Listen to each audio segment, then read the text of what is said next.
Good evening বন্ধুরা, কিছুটা nervous নিয়ে শুরু করছি আমার প্রথম ব্লগ। আজকে আমার দুষ্টু ভূষণার জন্মদিন, তাই ভাবলাম তোমাদের সাথে একটু শেয়ার করেই দিই। দেখো কত আনন্দের সাথে ঠাম্মিকে কেক খাইয়ে দিচ্ছে।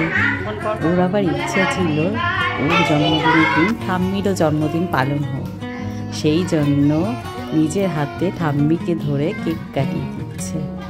ও খুব হ্যাপি ছিল, খুব খুশি ছিল সেদিন ঠাম্মি ওর কথা মেনে নেওয়ার জন্য।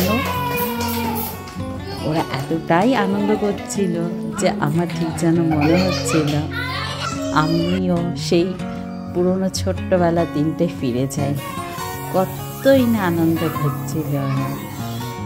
বাচ্চারা আনন্দ করলেই তো বড়দেরও ভালো লাগে, তাই না? সবাই ব্লগটা দেখবেন, কেমন লাগলো জানাবেন। ভালো থাকবেন।